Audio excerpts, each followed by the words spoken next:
김용민 브리핑 일부 뉴스 매거진. 2016년 5월 20일 금요일에 김용민의 뉴스 매거진입니다. 고 노무현 전 대통령 서거 7주기가 다가옵니다. 인터넷 안에서는 간헐적이지만 꾸준하게 타살설이 제기되고 있는데요. 물론 이 의혹 자체를 불편해하는 분들도 적지 않습니다.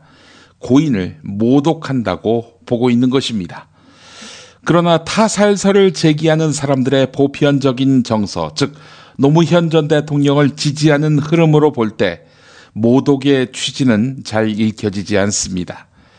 저는 타살설에 대해서 그리 믿고 싶지 않은 쪽입니다. 그러나 타살설을 제기하는 분들 사이에서는 노무현 전 대통령을 마지막까지 수행한 경호원의 석연치 않은 말바꾸기라던가 여러 사진 등의 정황 근거에서 나오는 의문점, 무엇보다도 노무현 전 대통령이 정권적 모략에 의해 탄압받았다는 정황을 따져볼 때 그분의 마지막 가는 길이 그리 명쾌하게 보이지 않습니다.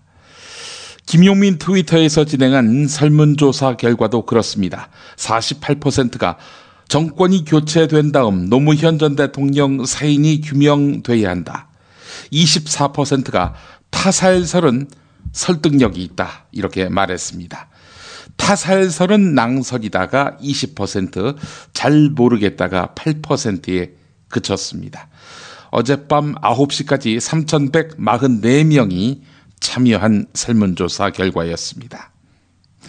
반드시 알아야 할 뉴스로 이어가 보겠습니다.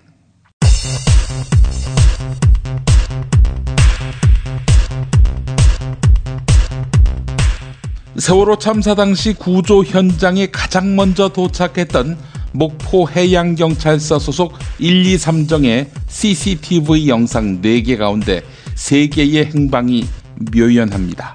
CCTV 영상 4개가 함께 저장된 CCTV 본체도 사라졌습니다. 가져간 놈, 감춘 놈이 범인이 누군지 알겠죠? 어제 낮 2시 28분 경북 칠곡군 외관읍 미군 부대 캠프 캐롤에서 가스 폭발 사고가 났습니다. 3분여 동안 90여 차례 폭발했는데 이 폭발로 우리 국민이 살고 있는 인근 태성빌라 탐이 일부 부서졌고 200여 미터 떨어진 집 창문이 흔들리기도 했습니다. 정운호 네이처리퍼블릭 대표의 전방위 로비 의혹을 검찰이 수사하고 있죠. 검사장 출신 홍만표 변호사의 부동산 관련 업체 사무실을 전격 압수했습니다. 서울 남부지검에 소속된 김모 검사가 어제 자신의 집에서 숨진 채 발견됐습니다. 김 검사는 주변에 업무로 인해서 스트레스를 받는다고 호소했던 것으로 알려졌고 방에도 과도한 업무에 대한 스트레스를 호소하는 내용의 글이 담긴 종이가 발견되었습니다. 이른바 신해철법으로 불리는 의료사고 피해구제 관련 법안이 2년 만에 본회의를 통과했습니다. 이에 따라서 심각한 의료사고를 당한 경우에는 의사나 병원의 동의 없이도 피해자나 가족이 분쟁 조정을 신청해서 조정에 들어갈 수 있게 됐습니다. 정가윤 국회 부의장의 가결 선포 들어보시죠. 재석 192인 중 찬성 183인, 반대 2인, 기권 7인으로서 의료사고 피해 구제 및 의료분쟁 조정 등에 관한 법률 일부 개정 법률안 대안은 가결되었음을 선포합니다. 박근혜 정부의 이른바 노동개혁을 추진해온 김현숙 청와대 고용복지수석이 브리핑을 자처하더니 너무나도 안타깝고 참담한 심정이라면서 소회를 털어놓았습니다. 박근혜 정부의 노동개혁 법안, 19대 국회 마지막 날에도 통과되지 못했습니다.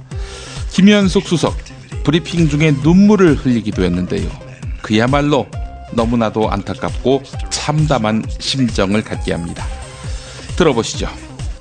국회가 일자리로 인해 고통받는 국민의 마음을 진실로 헤아리고 이들의 눈물을 닦아주기 원한다면 새로운 20대 국회에서는 반드시 노동개혁 법안을 통과시켜 주시기 바랍니다. 이상입니다. 경찰이 국민의당 소속 국회의원 보좌관이 각종 청탁과 함께 거액의 금품을 수수한 혐의를 포착하고 수사에 나섰습니다. 어제도 서울 서초구 화장실 살인 사건의 여성 피해자를 추모하기 위해 강남역 10번 출구를 찾은 시민들의 발길 끊이지 않았습니다. 강남역 10번 출구 외벽이 포스트잇으로 가득 차서 더 이상 붙일 공간이 없어지게 되자 서초구청에서는 출구 옆쪽에 보드판 4개를 붙여서 추모를 이어갈 수 있도록 했습니다. 저녁에는 촛불 집회도 있었습니다.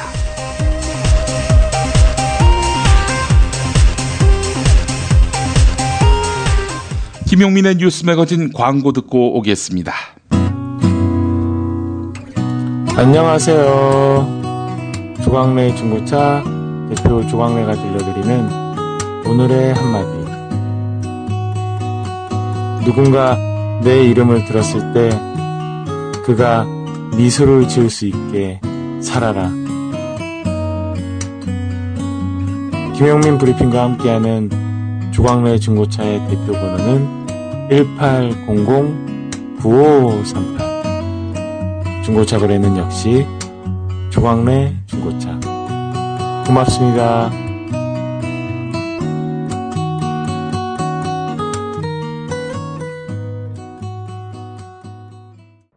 지금처럼 사는 게 싫습니까? 전복을 원하십니까? 그렇다면 와우 전복을 드십시오.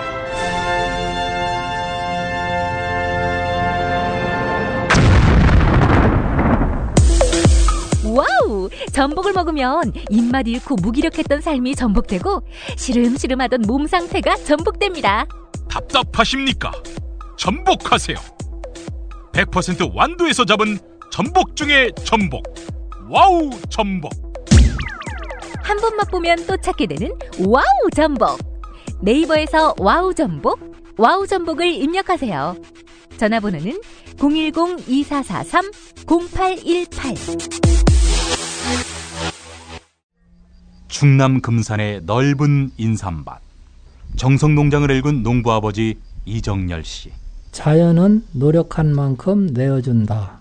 그 자연의 마음을 알기에 정성농장을 더불어 일구는 아들 이성규 씨도 아버지에게 배운 것처럼 정직하고 또 성실하게.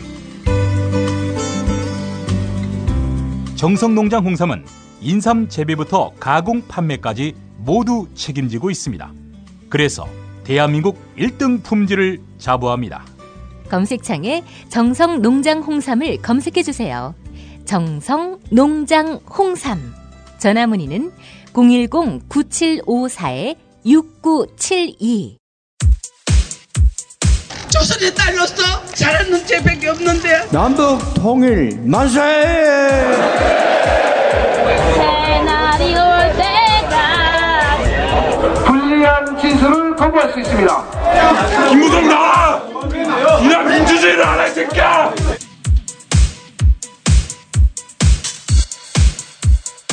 뉴스는 현장이다로 이어갑니다.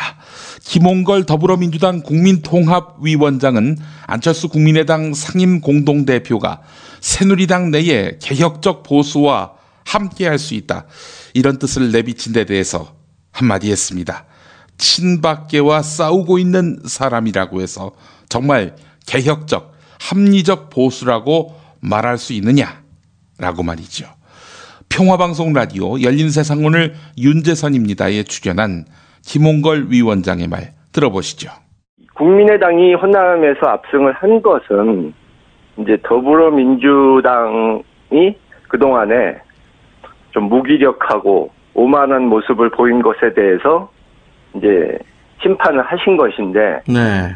그거 국민의당을 그 심판의 도구로 쓰셨을 뿐이지, 유권자들께서 네. 국민의당을 완전히 선택을 하셨다는 것이 아니다 하는, 그것이 호남 민심이라고 저는 알고 있거든요. 네.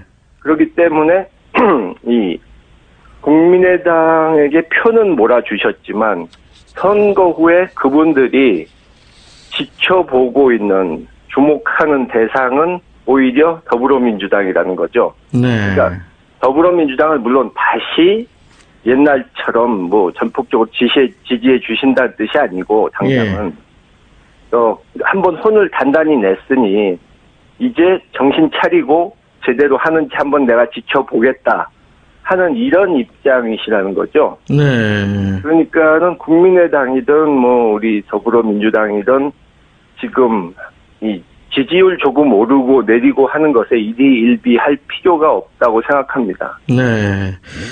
호남 민심은 그렇게 받아들이고 계시고요. 앞서 제가 좀 여쭤봤던 손학규 전 상임 고문에 대한 이야기 한 가지만 더 여쭤보면요. 어떻습니까? 김종인 비대위 대표 또 우상호 원내대표가 이끌고 있는 현 더불어민주당 상황에서 손학규 전 상임 고문이 과연 정계 복귀를 한다면 더불어민주당에 오게 된다면 어떤 역할을 할 수 있을까? 어떻게 내다보십니까? 예, 그 부분도 저는 크게 생각을 해본 적이 없어서. 그러니까 손 고문께서는 뭐 은퇴를 이미 한 입장이시니까.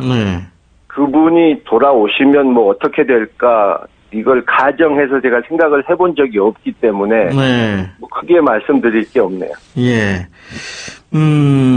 이 호남에서 지지율 하락을 의식한 탓일까요? 이 국민의당 안철수 공동대표가 새누리당과의 연정은 없다. 어제 광주지역 언론사 대표들과의 조창 간담회에서 이런 입장을 밝혔던데 안철수 대표 이런 새누리당과의 연정 불가 입장 어떻게 받아들이시고 평가하십니까? 예, 좀 전에 말씀드린 대로 이제 국민의당을 완전히 선택한 것이 아닌데 그분들이 선거 직후에 좀 들떠가지고 좀 이런저런 불필요한 발언들을 막 하셔서 좀 지지율도 떨어지고 했었는데 호남 민심을 감안한다면 새누리당과의 연정이란 것은 있을 수 없는 일이죠. 그러니까 그 안철수 대표께서 그렇게 말씀하시는 것은 잘 생각하신 것이고 그렇지만은 저 얘기가 나오지 않았습니까? 이제 새누리당이 만약에 분열해서 비박계 뭐 이런 사람들이 생긴다면 받아줄 수도 있다는 식으로. 근데 그거를 정확히 이렇게 얘기를 하자면 친박계와 싸우고 나오는 사람이라고 해서 꼭 정말 개혁적인 보수, 합리적인 보수라고 할 수 있느냐 하는 것은 좀 얘기가 다르다. 그러니까 권력 투쟁에서 뭐 졌을 뿐이지 그분들 중에는 이명박 정권 때 그쪽에 충성하고 4대강을 찬성하고 이런 식으로 잘못을 저지른 사람들도 많은데 권력 투쟁에서 져서 나왔다고 해서 그분들이 갑자기 개혁적이고 합리적인 사람들로 변하는 건 아니거든요. 김태규 한겨레 기자가 쓴 기사 읽어보겠습니다. 박근혜 대통령과의 관계를 묘사하는 친박, 비박, 짤박, 멀박, 종박, 복박 등에 이어서 새로운 용어가 탄생했습니다. 이번엔 매박입니다. 하태경 새누리당 의원이 SBS 라디오 한수진의 SBS 전망대 인터뷰에서 비상대책위원회와 혁신위원회 출범을 무산시킨 친박 세력을 향해서 대통령을 팔아서 정치하고 있다. 이러면서 비판했는데요. 그래서 매박이라는 겁니다. 하태경 의원 정반대로 말하는 거 아닐까요? 친박 세력들 청와대 압박에 하는 수 없이 저 진상을 부리고 있다는 이런 해석도 적지 않거든요. 자, 하태경 의원의 인터뷰 들어보시죠. 친박도 아니죠. 사실 대통령께서 선거 이후에 본인이 친박 만든 적이 없다고 하지 않았습니까? 그러니까 이건 그냥 뭐 대통령 팔아서 정치하는 매박이죠. 우리 당에 친박은 저는 없다고 생각합니다. 매박이다? 네, 그죠. 대통령께서 친박 만든 적이 없다고 분명히 말씀하시지 않았습니까? 그래요. 예. 근데 지금 매박이라고 표현을 하셨는데, 이른바 일반적으로 친박계라고 하니까요. 친박계 쪽에서는 정진석 원내대표의 편향된 인선을 지금 문제 삼고 있지 않습니까? 당내 총질한 인사들에게 혁신을 맡길 수는 없었다. 이런 주장을 하는데 여기에 대해서는 어떻게 보세요? 그러니까 지금 본인이 총질하고 있잖아요. 지금 당을 대표하는 사람은 정진석 원내대표거든요. 그리고 본인이 뽑았을 거예요. 그러면 우리가 대표를 뽑았으면 적어도 한의문 기간을 둡니다. 예. 그 대표가 잘할 수 있도록. 예. 대표한테 자기의 대표성을 위임한 거지 않습니까? 예. 근데 내 말대로 안 한다. 그러니까 내 꼭두각시가 되지 않는다고 해서 바로 총질에 들어간 거 아니겠습니까? 예. 그러니까 지금 이제 그 총질한 사람은 누구냐 하는 그렇죠. 말씀을 해주신 건데. 지금 당을 향해서 총질하고 있는 사람이 자신인데 예. 그 뭐 그런 이야기할 자격이 없는 거죠. 그러니까 예.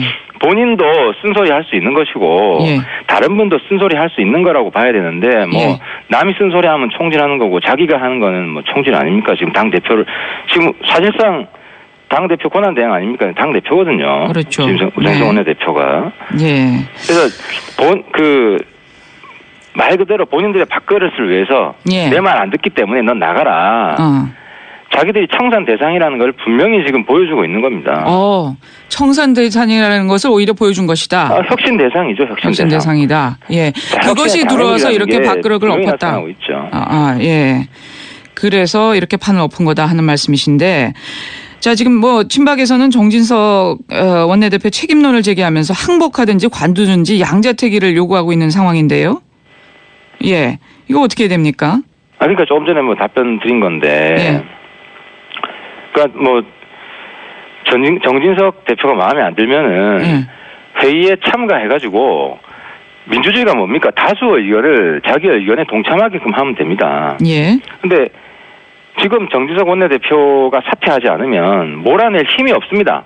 힘이 없습니까? 힘이 없죠. 정진석 원내대표는 선거로 된 정통성 있는 대표입니다. 예. 또 어떻게 몰아냅니까? 예. 그렇기 때문에 정진석 원내대표를 궁지에 몰아넣기 위해서는 전국이나 상임 전국이 안에서 자기 의견이 다수 의견이다. 정 대표 의견이 소수 의견이다라는 걸 입증하는 것밖에 없습니다. 때문에 본인들이 불참한 것은 본인들이 그 목표에서 점점 더 멀어지는 것이지 예. 그 목표가 뭐 달성될 수 있는 좋은 방법이 아니죠. 박지원 국민의당 원내대표 얼마 전까지 임을 위한 행진곡은 박근혜 대통령의 지시를 받고서도 차관급인 박승춘 국가보훈처장이 거부한 것이다 이렇게 말했습니다. 그러나 어제 새로운 설명을 내놓았습니다. 박근혜 대통령의 암묵적인 지시를 받아서 임을 위한 행진곡 재창을 못하게 했다는 겁니다.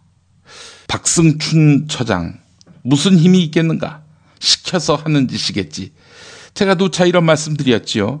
예, 박근혜의 정부 요직에 있는 사람이 대통령의 뜻을 거스른다? 이건 뭐 상상도 못할 일이지요. 박지원 원내대표의 JTBC 인터뷰 내용 들어보시겠습니다. 보훈처에 좋은 방안을 지시하겠다 라고 했더니 더 가관은 보훈처에서는 청와대 지시를 안 받았다. 네. 그리고 자기들 독자적 결정이다. 했다고 그래서 제가 이게 무슨 나이롱 정부냐. 네. 대통령이 그렇게 말씀하셨는데 네. 또 그 전에는 보훈처장이 내 선은 떠났다. 네. 이렇게 얘기를 하더니 이게 국가기강 문제 아니냐. 네. 하고 제가 좀 세게 얘기를 했더니 또 청와대 지시를 받았다. 네. 이런 얘기를 하더라고요. 결국 대통령 지시 아니겠어요? 대통령의 생각이다. 그런데 내년에도 그럼 똑같은 상황이 되풀이되는 겁니까? 어떻게 할 겁니까? 내년에는 제가 대통령께도 설명을 드렸지만은 그렇게 되지는 않습니다. 왜냐하면 지금은 새누리당이 다수당입니다. 그렇지만 이제 며칠 있으면은 20대 국회는 여소야대, 네. 소위 야당이 다수당이 되는 겁니다. 더민주나 정의당, 국민의당이 함께 박승춘 보훈처장의 해임 촉구 결의안을 국회에서 통과되면은 네. 대통령께서 안 하시겠어요? 하여튼 그렇게 압박을 하시겠다 이런 말씀이죠. 그렇죠. 그리고 5월 관계법에다가 임을 위한 행진곡을 지정곡으로 하겠다. 법제로 아예 만들겠다? 네, 법제화시키면은 어떻게 할 수 있어요? 새누리당 원내 지도부가 국회 본회의를 앞두고 정의화 국회의장이 발의한 국회법 개정안에 대해서 반대표를 던지라고 소속 의원들에게 지경을 내린 것으로 알려졌습니다. 그러나 더불어민주당과 국민의당 의원들이 대부분 찬성한 데다 여당 일부 의원들도 이에 가세하면서 지경은 실패로 끝나버렸습니다. 상임위원회 활성화를 담은 내용이 바로 정의화 국회의장의 국회법 개정안인데요. 정의화 의장과 철천지 원수 관계인 조원진 새누리당 원내수석 부대표가 정의화 안을 무력화시키기 위해서 자기도 비슷한 법안을 내놓았는데 한마디로 자기 법안이 불발됐습니다. 한편 정의화 의장 어제를 끝으로 19대 국회를 사실상 마무리했는데요. 새누리당을 향해서 쓴소리를 했습니다. 그러더니 국회 밖에서도 나라를 위해 더 많은 일을 하겠다라고 밝혔습니다. 그 부분 들어보시겠습니다. 제가 안타깝게 생각하는 것은 소명으로서의 정치를 하는 정치는 점차 줄어가고 국회를 그저 단순한 직장으로 여기는 정치인이 늘어가고 있지 않느냐 하는 그런 걱정입니다. 국회의원은 나라의 운영을 4년간 국민들로부터 위임받은 아주 숭고한 자리에 있는 사람입니다. 바라봐야 할 것도 두려워야 할 것도 오직 국민뿐입니다. 저는 이제 국회를 떠나지만은 20대 국회에 들어오실 분들은 권력이 아니라 국민을 두려워하는 정치인, 다음 선거가 아니라 국가의 미래와 다음 세대를 생각하는 참된 국회의원이 되어주시기를 바랍니다. 그리하여 20대 국회는 헌법이 정한 국회의 권능과 역할을 다하는 가운데 국민들의 목소리를 더욱 폭넓게 수용하여 갈등을 녹여내고 국가 전반의 산적한 문제를 해결해내는 국회가 되기를 간절히 기원합니다. 의원 여러분 수고가 많으셨습니다. 대단히 감사합니다.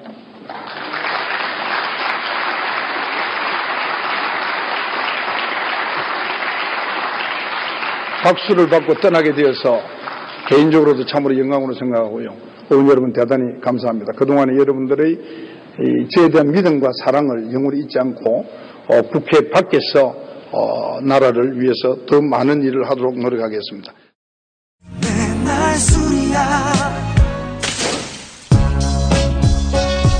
빅데이터 전문가 정영진입니다. 술 마시는 게 곧 업무인 분 많이 계시죠? 메모하세요. 고려생활건강 술술 풀리고입니다. 증권가 샐러리맨 그리고 강남 유흥업소 종사자들 웬만하면 안 취하죠. 술술 풀리고 이게 비결이었습니다. 간장과 신장을 보호하는 화인 피토 성분 그리고 특허받은 제조법. 그래서 술술 풀리고는 누구도 흉내낼 수 없습니다.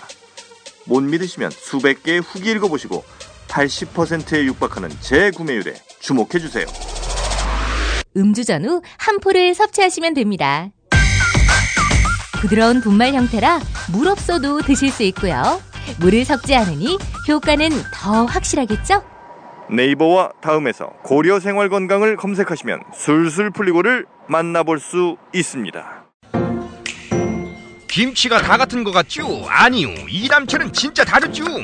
겨울 전라도, 여름 강원도, 봄 가을 충청도 최고의 배추만 골라와야지요. 소금 영광에서 직송된 최고의 국산 천점이 기본 아닌가요? 아, 고춧가루와 파, 마늘 괴산 영천에서 건강한 놈들만 가져와야 해요. 우와, 재료가 반이라고 하던데 역시 이담채네요. 그런데 어떻게 담가야 이담채 김치 맛이 나요? 아유, 이거 비밀인데 다시마에 표고버섯, 양파, 멸치를 넣고 우려낸 육수에다가 온갖 재료를 잘 버무리고 2달 동안 저온 숙성한 양념을 써야 해요. 근데 흉내내봐야 소용없어. 30년 연구한 레시피에 30년 김치만 만든 손맛을 따라갈 수 있겠슈? 이담채 김치. 안내와 주문은 검색창에 이담채를 입력하세요. 전화는 1544-4586 1544-4586.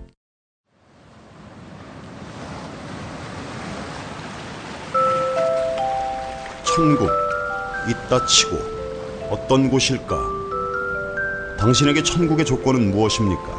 가족, 친구, 웃음, 만남, 건강, 먹는 재미, 감동, 자연, 소통, 배움, 위로, 공감, 스토리, 아니면 행복한 억압? 지옥에 떨어진 사람들의 고통을 모니터할 수 있는 자격? 어떤 이에게는 천국이 돈과 권력이니 그에게 천국의 조건은 반항 없는 노예들이 많이 필요하겠죠. 템프로 룸사롱과 신인 여배우도 필요하겠죠. 당신에게 천국의 조건은 무엇입니까? 솔직하게 말해주세요. 광고비 대기 벅찬 아직 적자에 허덕이는 새싹당 콩차 전창걸닷컴 070-8635-1288 가정의 달 소중한 부모님과 은사님께 새싹당 콩차를 선물하세요. 해!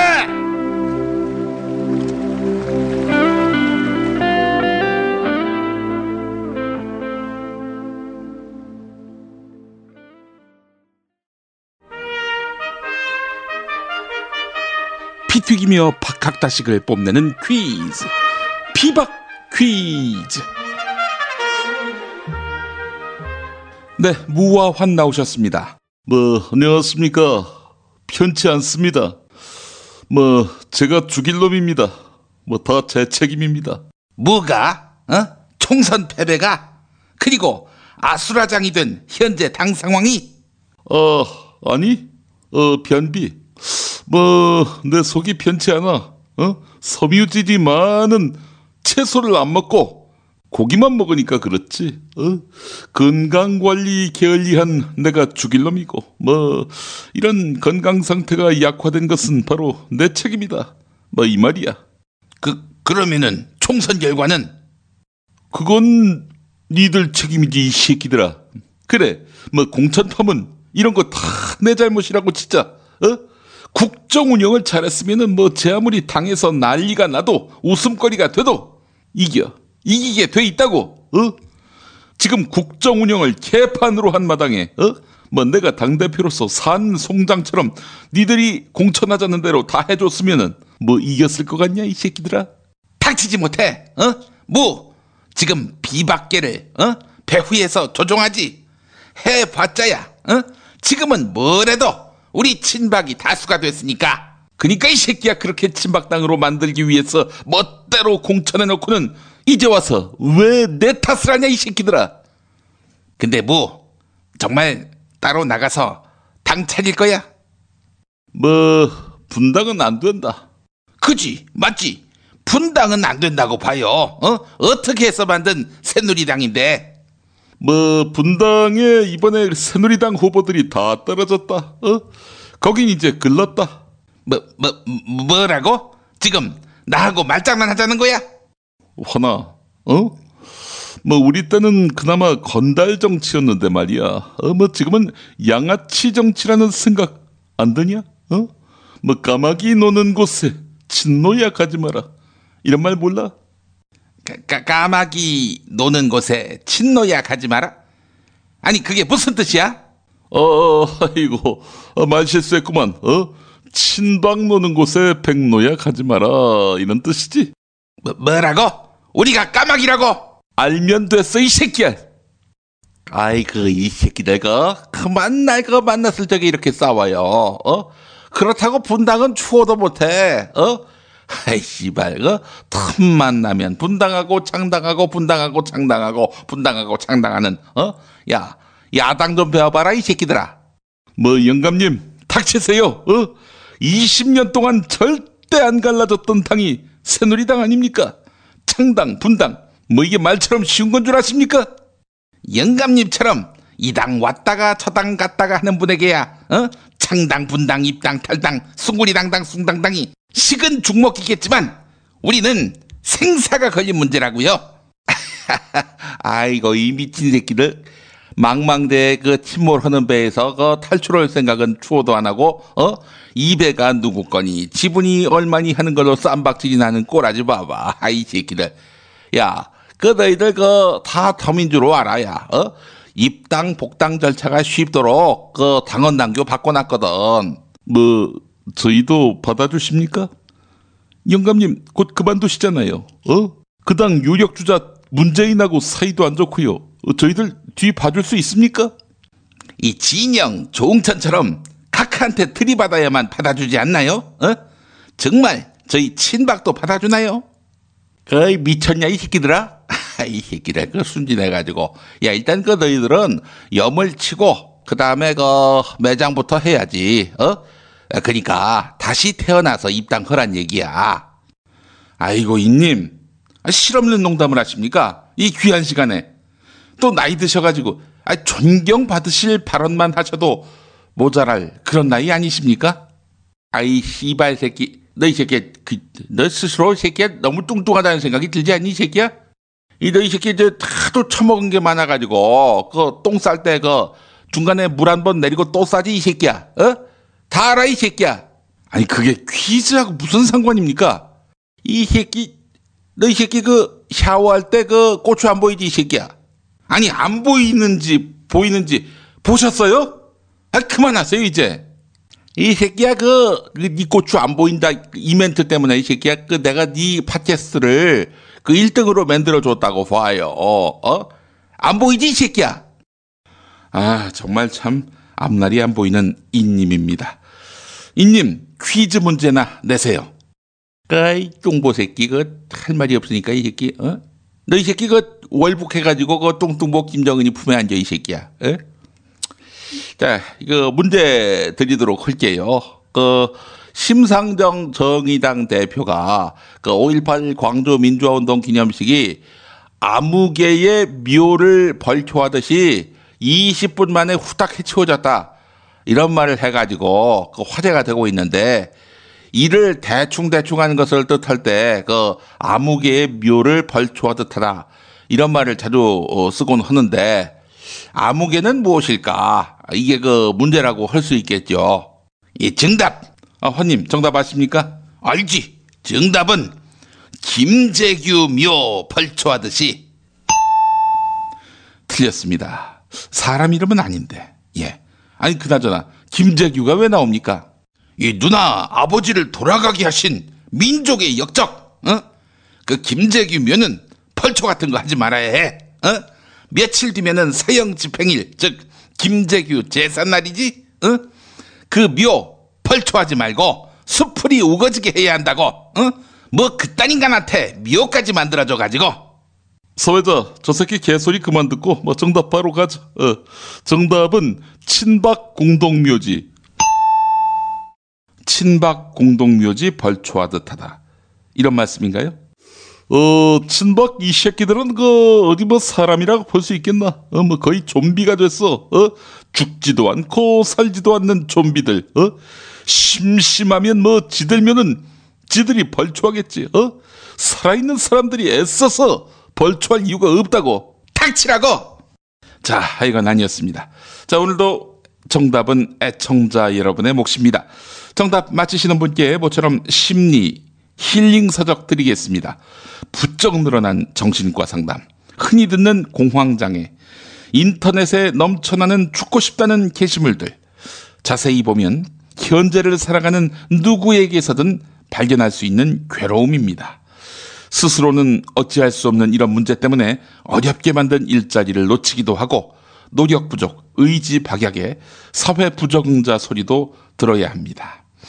마음이 힘들다고 하면 복에 겨워서 그런다는 속 터지는 충고를 들어야 하고요. 어제도 보니까 검사 한 분이 스스로 목숨을 끊었던데 과연 이게 나의 잘못일까? 나의 의지 부족일까? 노력 부족일까? 정신과 의사인 이즈미야 간지의 책 뿔을 가지고 살 권리를 드리겠습니다. 뿔을 가지고 살 권리. 제목 참 간지나지요? 뿔을 가지고 살 권리입니다. 뿔 아시죠? 사슴 뿔 할 때 뿔. 뿔을 가지고 살 권리 레드스톤이 드립니다. 레드스톤에서 협찬해 주신 책 뿔을 가지고 살 권리. 네, 받으실 분 지난 시간 정답자 만나보겠습니다.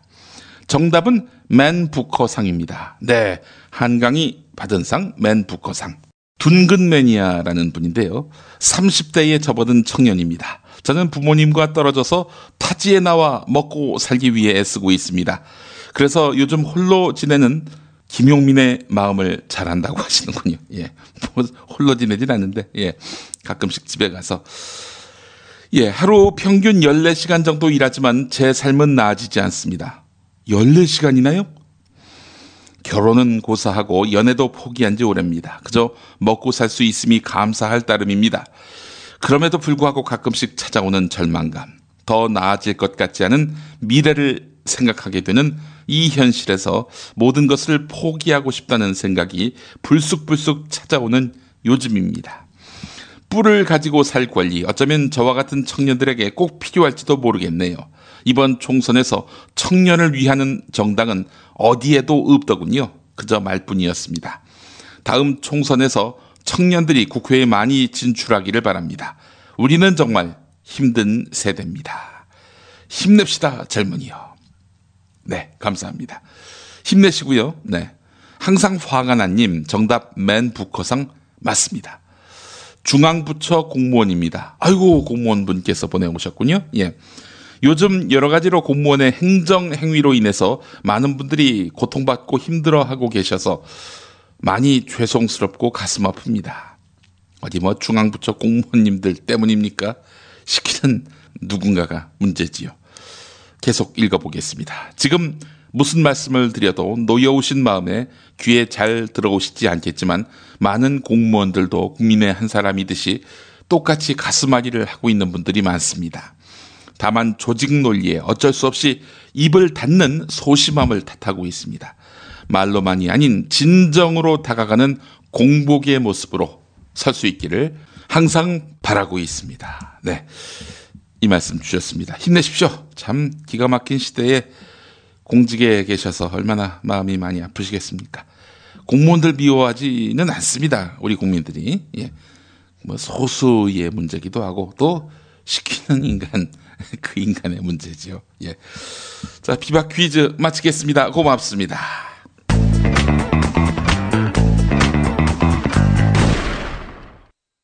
박근혜 왜 저러지? 문재인, 김무성, 안철수는 또 왜 저러지? 뉴스로는 알 수 없는 진짜 정치 현장 이야기. 한겨레 정치팀 기자들이 취재 수첩을 낱낱이 공개합니다. 본격 정치관찰 팟캐스트. 언니가 보고 있다. 팟빵에서 언니를 검색하세요. 정치 한 건에서 시간입니다. 오늘도 한겨레 정치팀 김원철 기자 만나보겠습니다. 김 기자님. 네, 안녕하세요. 예. 정진석 새누리당 원내대표 겸 비상대책위원장 5.18 기념식 끝나고 충남 공주에 머무는가 싶더니 지역구지요. 뭐 네. 장기간 이렇게 집고할 것처럼 언론에 그 분위기를 전했는데 금방 올라왔군요. 네, 금방 올라왔습니다. 하루 만에 올라왔죠. 예. 어제 올라와서 오늘 4선 이상 중진 의원들과 원내 지도부의 연석회의를 소집하겠다. 그래서 현 사태에 대한 수습책을 논의하겠다. 이렇게 얘기를 했어요. 예. 한마디로 이제 본인을 원내대표로 만들어준 주주들을 만나서 회사에 나아갈 바를 상의하겠다. 뭐 이런 거죠. 그래서 이제 주주들의 뜻이 중요한 건데, 뭐 주주 뜻대로 가야 되지 않겠습니까? 그렇죠. 이제 핵심 안건은 4가지 정도로 압축이 됩니다. 정진석 비대위원장을 날릴 거냐 말 거냐. 정진석 비대위원장이 선임한 비대위원들을 신임할 거냐 말 거냐. 김용태 혁신위원장을 신임할 거냐 말 거냐. 전당대회를 당길 거냐 말 거냐. 뭐 이런 정도예요. 예. 예. 한마디로 판을 새로 짤 거냐, 이대로 갈 거냐, 뭐 조금 고치고 갈 거냐, 뭐 이 정도로 요약할 수 있겠는데요. 지금 집단 반발을 주도한 사람들은 친박계 초재선들이거든요. 예. 근데 뭐 저는 뭐 이 초재선들이 본인들 뜻에 따라 이렇게 했다고 느껴지진 않는데, 어쨌든 모양새상으로는 초재선들이 마이크를 들고 크게 목소리를 내고 있는 상황인데, 이분들 얘기는 정진석 원내대표가 비대위원장을 계속 맡아라. 맞는데 이해훈 같은 강성은 빼라. 비대위원회에서 빼서 재구성해라. 이런 요구고, 정진석 원내대표 같은 경우에는 자기가 내정했던 사람을 또 누구를 빼면 이거는 뭐 걷잡을 수가 없다. 이대로 가고 대신에 정원을 늘리자. 지금 10명이거든요. 예. 10명인데 당원 당규상 15명까지 비대위원을 둘 수 있으니까 뭐 추가하는 사람들을 친박계로 좀 이렇게 추가하면 비율상 좀 엇비슷해지는 거 아니냐. 이런 식으로 이제 카드를 낼 것 같아요. 근데 이 친박계에서는 지금 김세현, 이혜훈 당선자, 김세현 의원과 이혜훈 의원 당선자가 이제 유승민 의원하고 가깝기 때문에 이분들이 지도부에 들어가면은 바로 복당 문제가 나오고 이렇게 되면 이제 자기들이 통제가 안 된다고 생각하는 것 같아요. 그래서 비토하고 있는 사람들을 꼭 빼야겠다는 생각을 하고 있는 것 같고 그래서 과연 합의가 될 것인가. 저는 친박계가 그제랑 최근에 보여줬던 행태를 봤을 때 합의 같은 것은 안 되는 그룹인 것 같고요. 결국 굴복시키거나 아니면은 저항하게 만들거나 이 두 가지밖에 없는 것 같은데 어떤 결과가 나올지 좀 지켜봐야 될 것 같습니다. 그 비박계 하태경 의원이 굉장히 강성 발언을 했는데 친박계를 겨냥해서 대통령을 팔아서 정치하는 매박이다. 이렇게 굉장히 강한 톤으로 비난을 했고 어제 조간이었던 이제 조선일보 그리고 어제 석간 문화일보 뭐 대한민국에서 가장 보수적인 두 신문도 친박들의 행태를 정말 원색적인 영어를 동원해가면서 비난했거든요. 그래서 아마 보수 진영에서도 지금 친박들에 대한 그 지지가 높지 않은 것 같고요. 그런 것 때문에 친박 쪽에서 약간 주춤하는 수는 있으나 이들의 본래적 속성상 절대 물러나거나 타협하는 순간 자기들이 올라가기 때문에 그럴 가능성은 별로 없지 않은가. 그래서 별로 이 사태가 해결될 것처럼 보이지는 않습니다.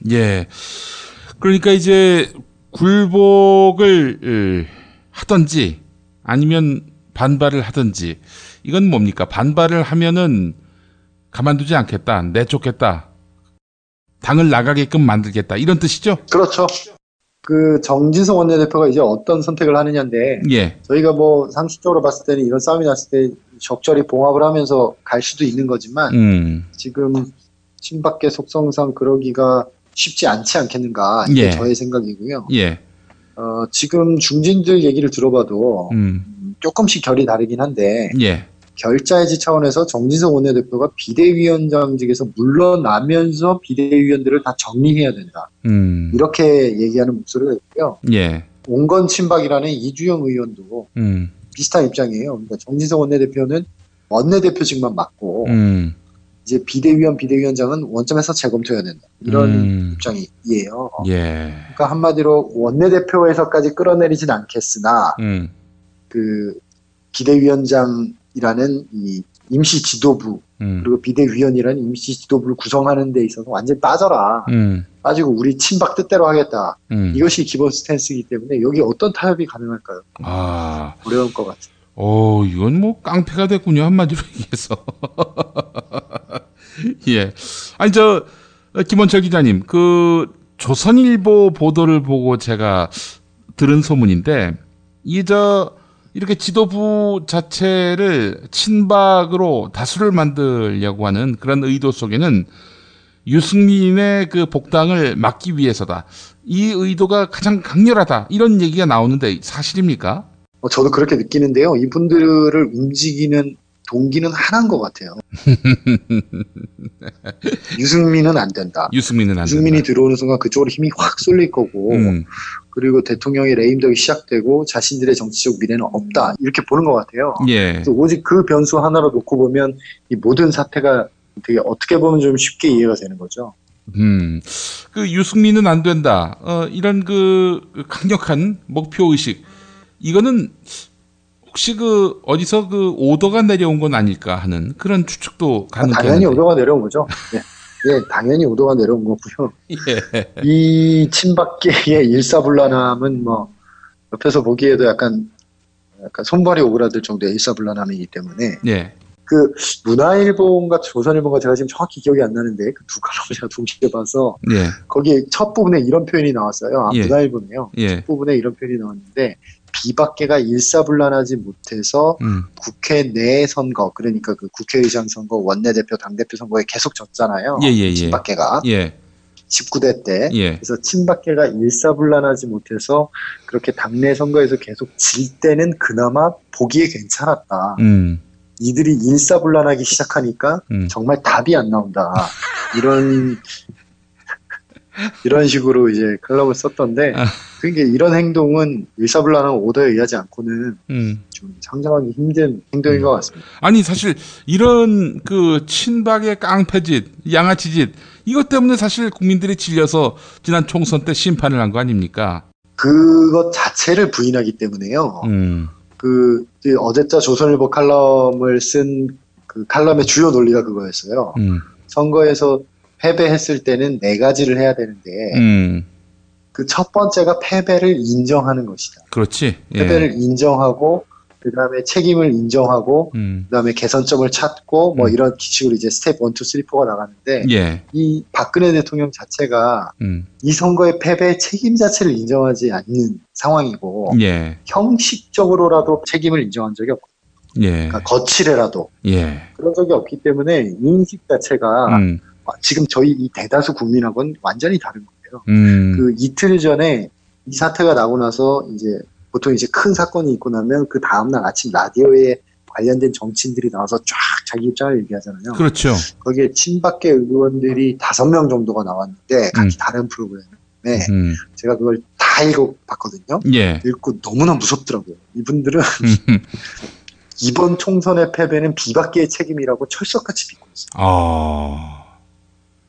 철석같이 믿고 있고 그럼에도 불구하고 비박계가 후안무치하게 총선의 책임을 자기들에게 돌리려고 지도부를 구성해서 자기들을 날리려고 한다. 그런 지도부 구성이다. 예. 이렇게 지금 현실을 인식하고 있어요. 예. 그러니까 도저히 대다수 국민이라고 너무 거리가 있는 인식이고 100보 양보하더라도 50대 50 아니겠습니까? 그렇죠. 그래서 이런 집단이 지금 새누리당의 다수를 차지하고 있기 때문에 새누리당에 과연 희망이 있겠는가. 아니 뭐 좀 싸움을 해보고 나서 정권을 교체해야 할 텐데 이러면 뭐 아주 맥없이 그냥 정권 교체가 이루어지는 거 아닌가 그 생각이 들 정도예요 요즘에는. 제가 질문 드리고 싶은 게 있는데 예. 예를 들어서 새누리당 비박계들이 대거 나오고 예. 국민의당도 뭐 일부 들어가고 그리고 또 장외에 있는 뭐 이런저런 중도 보수니 뭐 이런 분들이 합류해서 생긴 어떤 당이 있는데 예. 그 당에서 대통령이 나오면 정권 교체가 된 건가요? 어쨌든 그 본류가 있다면은 정권 교체로 봐야 되지 않겠습니까? 아니 솔직히 얘기해서 그렇게 되는 것도 정권 교체로 봐야 되겠죠. 92년에 사실 김영삼 대통령을 가능케 했던 한 축이 바로 JP 아닙니까? 그 JP가 나중에 97년 DJ 정권을 가능케 했던 또 한 축이었고요. 뭐 그런 의미에서 보면은 뭐 그 자신들이 정권을 잡을 가능성은 없는 거 아닙니까? 다음에 뭐 유승민 씨가 대통령이 될 가능성은 제가 보기엔 제로에 가깝거든요. 누구를 도와주겠죠. 그렇다면은 저는 뭐 이거는 그것도 정권 교체라고 봐야 되지 않겠나 싶은데. 예. 뭐 그럴 수도 있고요. 그런 부분들이 굉장히 혼란스러워질 것 같아요. 지금 새누리당이 이런 식으로 영남 지역당으로 쪼그라드는 행보를 계속 가면 예. 이제 새누리당 입장에서 사실 마땅한 대선 주자도 없잖아요. 그러면 대선에 가서는 어떤 이 전선이 펼쳐질지 지금으로서는 되게 가늠하기 힘든 큰 변화가 있지 않을까. 예. 너무 먼 얘기를 했네요, 저희가. 근데 우리 김원철 기자님은 사실은 이런 체제, 시스템, 이런 어떤 구조 이런 것들이 온전하는 가운데 2017년 대선이 올 것이다. 이렇게 보실 수 있겠지만 저는 이 만화 같은 사람 아닙니까? 박근혜 대통령이 행보나 발상 이 모든 것들이 만화 같기 때문에 저는 뭐 이런 그야말로 정말 공상 과학 영화 같은 그런 예측을 해보자면은 남북 관계에 굉장히 충격적인 변수를 만들어내서 어떻게든 이 자신의 그 권력을 확대시킬 연장시킬 그런 궁리를 하지 않을까 이런 생각도 해보고요. 또 자기 아버지가 썼던 수법을 또 반복할 가능성도 있지 않겠는가 이런 생각을 해봐요. 그렇지 않고서야 지금 이 완전히 이런 그 막무가내가 있겠습니까 이게? 그러니까 그런 의심을 저희가 이 건전한 상식을 가진 저희들이 할 수밖에 없는 지경에 있는 거죠 지금. 그렇죠. 예, 그렇게 생각합니다. 예. 여권에서 이제 이런 얘기들이 나오니까 국민의당이 왜 그제 안철수 대표가 새누리당 인사들에게 문호를 개방한다는 취지로 이제 비박 밖에 새누리당 인사들에게 문호를 개방한다는 취지로 얘기를 한번 했잖아요. 그랬죠. 예. 거기에 대해서 박지원 원내대표가 어제 예. 어떤 경우에도 우리 국민의당이 주축이 되는 정계 개편이 논의되고 있는 것은 없다. 우리는 남의 불행이 우리 행복으로 가져오려고 하는 생각이 전혀 없다. 이렇게 정리를 했어요. 예. 굉장히 노련하다고 생각하는데 예. 이렇게 판이 벌어졌을 때 좀 보고 있어야지 그거를 안철수 대표가 얘기하는 거는 조금 타이밍상 적절치 않지 않았나 싶었는데. 예. 그 지금 국민의당 같은 경우 호남에서의 지지세가 급격하게 빠지고 있는 양상 아닌가요? 그랬었죠. 예, 지금은 또 지난주랑 이번 주는 어떻게 됐는지는 제가 체크를 못 해봤습니다. 예, 근데 뭐 계속 하향세가 멈추지 않고 있는 양상인데, 그러니까 쉽사리 정치공학적으로 우리가 세를 불려가지고 자기 대선에서 주도권을 주겠다 이런 식으로 이제 비전을 보여줬는데 호남민들의 생각은 그게 아니었던 거죠. 누가 새누리당하고 손잡으라고 했냐. 하여튼 뭐 컨셉을 제대로 읽지 못했던 거예요. 호남 민심의 그 소재를 말이죠. 자, 그래서 사실은 지금 박지원 원내대표 같은 경우 상당히 신중한 태도를 보이고 있는데 안철수 대표는 아직 그 뜻을 정확하게 헤아리지 못하고 있는 거 아닌가 이런 또 판단을 하게 됩니다. 저도 그런 느낌을 좀 받았습니다. 예. 그래서 그 부분에 대해서는 어쨌든 국민의당 입장에서는 조금 로우키로 사태 추이를 지켜보는 것이 사실 맞는 포지션 같고요. 그런 예. 포지션을 취하겠다는 이제 교통정리가 박지원 원내대표 입을 통해서 나온 것으로 해석하면 될 것 같습니다. 예. 자, 참 새누리당 이렇게 뭐 허망하게 무너져 가고 있는 형국. 뭐 사실은 그 선거에서 패배는 전혀 그 예상도 못했던 바였기 때문인데 청와대도 딱히 지금 뭐 어떻게 수를 쓸 방법은 없고 굉장히 수세적으로 그런데 폭력적으로 이렇게 나오다 보니까 계속해서 파행이 이어지는 양상인데 당장 뭐 분당, 탈당 이런 일들이 벌어질 것 같지는 않죠? 예. 지금 당장 그럴 것 같지는 않고 뭐 정진석 원내대표와 그 중진들의 만남이 오늘 예정돼 있는데 그 결과가 어떻게 나오는지가 또 한번 사태 전개를 지켜볼 수 있는 중요한 이정표가 되지 않을까 그렇게 예상됩니다. 예, 유승민 의원 같은 경우 지금 가만히 앉아가지고 뭐 받아줄지 안 받아줄지 기다리고 있기보다는 뭔가 본인 자신도 공세적으로 이렇게 분위기를 주도해 나갈 필요가 있지 않겠나 이런 생각이 들거든요. 뭐 몸을 낮출 때는 아닌 것 같아요. 제가 봤을 때. 네, 지금 뭐 정의화 의장이 10월 창당 얘기를 하고 있고요. 예. 주호영 의원이 뭐 복당을 지금 할 생각 없다. 그리고 뭐 정의화 의장 쪽과의 어떤 그런 좁은 얘기를 하고 있고 그런 상황이니까 유승민 의원 같은 경우에는 자연스럽게 주변에서 끌어올려 주지 않겠는가. 그리고 정치인들은 또 그런 타이밍을 보다가 가장 몸값이 높을 때 움직이는 것이 주특기인 사람들이니까요. 예. 잘 알아서 움직이겠죠. 정의화 신당도 차기 대선 주자가 없으면은 그 동력을 얻을 수 없습니다. 저는 그렇게 봅니다. 그렇겠죠. 예. 본인 자신이 뭐 새로운 희망이 되겠다. 그건 아닌 것 같고요. 글쎄 말입니다. 정치인들이 이 자의식이 과잉이거든요, 모두가. 그렇죠. 모든 정치인들이 기본적으로 자의식이 과잉이라서 뭐 다 그냥 그러려니 하고 들어야지 그거를 너무 그렇게 들을 필요 없을 것 같습니다. 예, 총선 국면도 아니고 이젠 인물 싸움인 대선 국면에서 창당을 한다. 대권 주자 없이 뭐 아무것도 못하지요. 예. 자, 김원철 기자님, 다음 주 월요일 행사 어떻게 잘 준비되고 있습니까? 저희 그때 광고에 힘을 얻어 조금 마감을 향해 다가가고 있지만 아직도 많은 분들이 참여하실 수 있습니다. 방법 좀 알려주세요. 예. pollibar.co.kr, pollibar.co.kr에 오시면 나에겐 꿈이 있습니다 라는 주제의 글이 있습니다. 거기 오시면 저희 월요일 행사에 참여하실 수 있고요.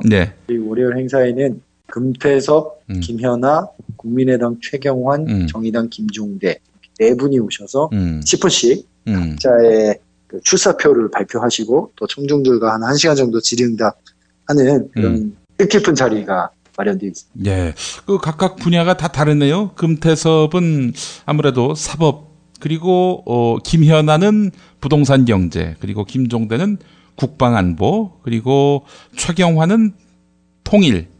예. 이분들에게서 뭐 한마디로 이 정치의 그 우주를 그 청취할 수 있는 기회인 것 같기도 하고요. 역시 멋진 표현이었습니까? 예, 대단하십니다. 예. 시간이 되면 꼭 들러주세요. 예, 알겠습니다. 다음 주 월요일 저녁 7시. 예.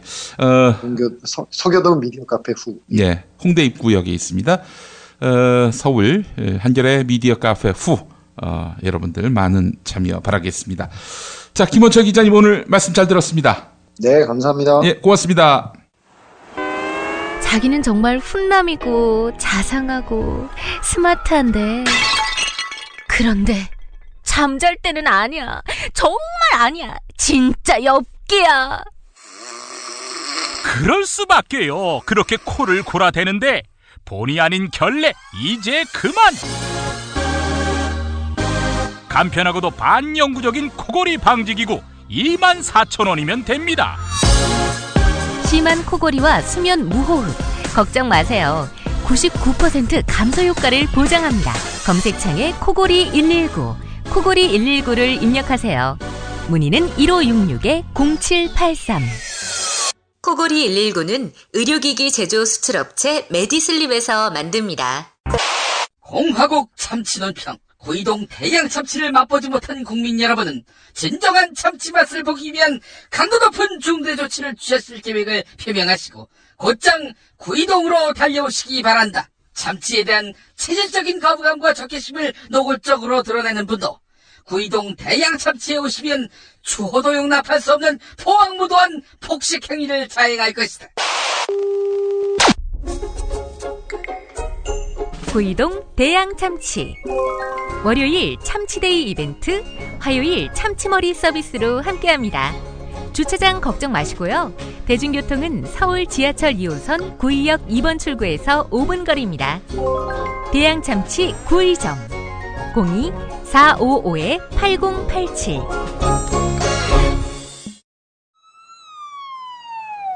아우, 저 사고 큰데 사람이 많이 다쳤겠어요. 아니, 저 차량은 뭐가 그리 급하다고 과속 운전에 끼어들기까지 하나? 아니, 근데 운전자 보험은 가입했을까? 운전자 보험이요? 저런 인사사고 때에는 상대방한테 형사 합의금을 지불해주는 운전자 보험 말이에요. 변호사 비용도 주고 벌금도 보장해주는 운전자 보험. 아, 자동차 보험에서 보장해주지 않는 대인 합의금을 보장해주는 보험 말이에요? 그거 굉장히 비싸지 않나요? 아니에요. 난 7,000원 운전자 보험 카페에서 가입했는걸요. 뭐라고요? 7,000원 운전자 보험 카페? 홈쇼핑에서도 월 2만 원에서 3만 원이던데. 버스도 승합차도 트럭도 자가용이라면 7,000원 운전자 보험 카페. 우와, 대박. 비싼 보험료 때문에 힘드시죠? 풀보장 운전자 보험을 저렴하게 만나는 가장 좋은 방법. 다음 네이버 카페에서 7,000원 운전자 보험을 검색해보세요.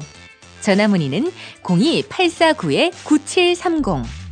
10년차 베테랑 손해보험 전문 설계사가 평일은 물론 주말 공휴일에도 상담해드립니다. 다시 한번 전화 문의는 02-849-9730. 뭐 7,000원 운전자 보험, 택시, 버스, 트럭 등 영업용 차량 운전자 보험도 상담해드립니다. 당신이 알아야 할, 또 우리 공동체가 알아야 할 뉴스, 김용민이 챙겨드립니다. 지금은 제1부 뉴스 매거진과 함께하고 계십니다. 경제의 속살을 들여다보겠습니다. 오늘도 민중의 소리 이완배 기자 함께합니다. 이완배 기자님. 네, 안녕하십니까. 예. 자, 요즘 또 조영남 씨 때문에 예. 미술품이 화두가 되고 있습니다. 네. 개인적으로 어떻게 보세요? 조수한테 맡겨서 90% 나온 작품에다가 예. 10% 정도 덧칠 그리고 사인하면은 내 작품이다. 이게 글쎄요, 뭐 미술 좀 아는 분들은 그것도 예. 가능한 일이라고 하는데 납득이 잘 안 됩니다. 참 어려운 질문인데요. 예. 그래서 사실은 오늘 이 아이템을 이제 선정을 하고 김영미 PD님께 문자로 드리면서 그렇게까지만 안 물어봐 주셨으면 했습니다. 이게 제가 참 대답을 하기 난감합니다. 저는 제 생각이 있는데 예. 제 생각에 대한 확신이 너무 없어서 무식한 소리 한다는 얘기를 들을까 봐요. 좀 걱정이 되는데요. 예. 무식한 소리로 들릴 수 있다는 걸 전제로 하면 예. 저는 그게 관행이라는 게 잘 이해가 안 되는 쪽입니다. 그런데 예술을 하시는 분들 사이에서는 뭐 그게 충분히 있을 수도 있다고 말씀을 하시니 그럴 수도 있겠거니 하지만 어쨌든 이 예술에 대해서 평소에 잘 관심도 없었고 지식도 없었고 다만 글을 쓰는 사람의 상식으로만 보면 저는 잘 납득이 안 된다고 생각을 하는 쪽입니다. 아니 뭐 관리의 관습 이것도 사실 국민의 평균적 인식에 맞춰야 되는 거 아닙니까? 그러니까 저는 그렇게 생각을 하거든요. 예. 예를 들면 예술, 우리 일반적인 사람들이 이해하기 어려운 고난이도의 예술이라는 것이 분명히 존재하고 있다는 것을 인정을 하고요. 예. 그걸 일반적인 사람들이 이해를 못하는 어떤 예술적인 의미와 철학이 있다는 것을 인정을 하는데 그게 일반적인 사람들의 상식선에서 벗어나는 제작 관행이 있다면 그걸 충분히 설득을 할 수 있어야지 그건 너희들이 예술을 몰라서 그래 이렇게 그 논점이 잡히기 시작하면 예. 결국은 그 예술이라는 것은 소수의 예술밖에 될 수는 없을 것 같다는 우려가 좀 들어서요. 예. 어쨌든 뭐 저는 좀 납득이 안 되는 그런 쪽입니다. 이번 일은요. 뭐 늦게라도 납득시켜 주시면 납득당할 마음은 있습니다. 우리 모두가. 예. 네, 있습니다. 있는데 아직은 그럴 논리를 제가 본 적이 없어서 예. 니네들이 몰라서 그래 이건 조금 제 받아들이기 조금 어렵더라고요. 예. 자, 오늘 미술품의 경제학 이야기 해주신다고요? 예, 그러니까 앞에서 드렸던 말씀은 뭐 예술하시는 분들 쪽에서 보기에 뭐 무식한 놈이 이상한 소리 했다 그렇게 말씀을 하셔도 제가 뭐 할 말은 없고요. 예. 지금부터 이제 제가 드리려는 말씀은 이제 조영남 씨 화투 그림 때문에요. 미술품 창작 논쟁이 한창인데요. 물론 뭐 말씀드렸듯이 제가 여기서 예술적 평가를 붙일 지적 수준은 전혀 안 되니까요. 그래서 뭐 대신 이제 요즘 방송에서 뭐 앤디 워홀이나 리히텐슈타인 이런 생소한 현대미술 작가들도 막 나오고 해서 네. 예술에 대한 지식은 저는 빵점이지만 예. 미술 작품이 갖는 경제학적 의미 요거에 국한해서만 오늘 말씀을 한번 드려보려고 합니다. 예. 그러니까 과거의 미술 작품이요. 그러니까 예술 작품을 인식하는 높은 안목 이런 걸 제외를 하고 나면은요. 뭐 고흐나 뭐 로댕이나 이런 사람들 작품이 수백억 원을 호가는 경우가 있거든요. 근데 예. 이제 경제학에서 갖는 첫 번째 질문은 이게 왜 이렇게 비싸냐는 겁니다. 근데 여기에 대해서 경제학 교과서에서는 대략 세 가지 이론으로 설명을 합니다. 이 하나는 뭐 말은 조금 어려운데 가치의 역설이라는 건데요. 물건의 가격이 실제 내재한 가치하고 일치하지 않는다. 예. 왜? 이거는 물건의 가격을 매길 때 매우 중요한 요소 중에 희소성이라는 게 있다. 이런 설명입니다. 그래서 이제 많이 드는 얘가 물하고 다이아몬드거든요. 예. 물은 살아가는데 꼭 필요한데 뭐 다이아몬드는 없어도 그만이죠. 예. 그런데 그러니까 내재 가치로만 보면은 물이 훨씬 더 중요한데 다이아몬드가 훨씬 비싸다. 이거를 경제학에서 설명을 할 때는 다이아몬드가 훨씬 희소하기 때문이다. 그래서 내재 가치에 비해 교환 가치, 그러니까 가격이 훨씬 더 비싸다. 요게 이제 1차적인 설명입니다. 예.